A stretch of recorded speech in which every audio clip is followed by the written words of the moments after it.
Ilang saglit pa ay nagtipon na ang lahat para pagsaluhan ng luto ni Barbie sa kanilang boodle fight. Pretend na lang. Oh, ready, ready. Oh, go guys, paki-ready. Sa bahay po namin, kuya, palagi din po kami nagbo-boodle fight, kuya. Yun po yung isa sa mga go-to na family bonding po namin. So, nung nag-boodle fight po kami kasama si Miss Barbie po, kuya, as in, sobrang na-miss ko po yung boodle fight po namin sa bahay, kuya. At tinikman na nga ng housemates ang lutong Bicol Express ni Barbie. Kuya, talaga yung lasa po, kuya, ng pagkain na niluto niya para sa amin na Bicol Express. Sobrang saya, sobrang sulit. Thank you. I had to comment. So good. Thank you. Habang kumakain, nagpatuloy ang kwentuhan ng mga housemates at ni Barbie. Ano yung nagtulak sa'yo na sumali sa PB? Kasi, honestly, yung mom ko kasi, hindi siya nag-asawa. So, parang kami ng kuya ko, magkaiba kami ng dad. Tapos yung mom ko, siya yung lahat talaga.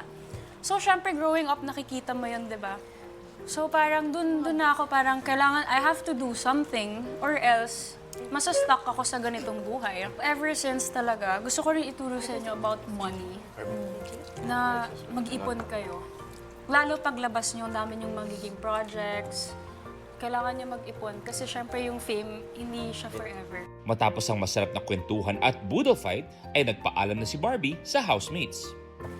Okay, thank you guys. Sobrang bilis lang nun, but sobrang naging happy ako. Kasi kayo yung kasama ko.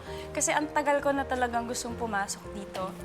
Again, sasabihin ko, i-remind ko sa inyo na yung totoong hamon ng buhay nasa labas, ha?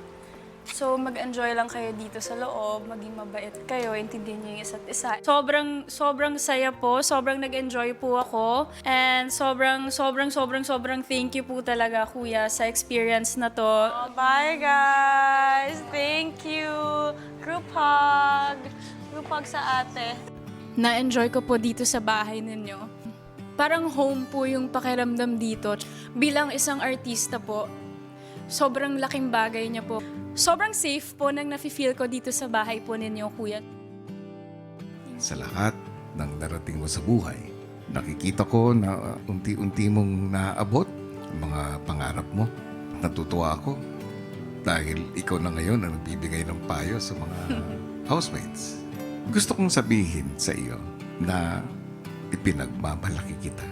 Thank you po, kuya. Salamat po.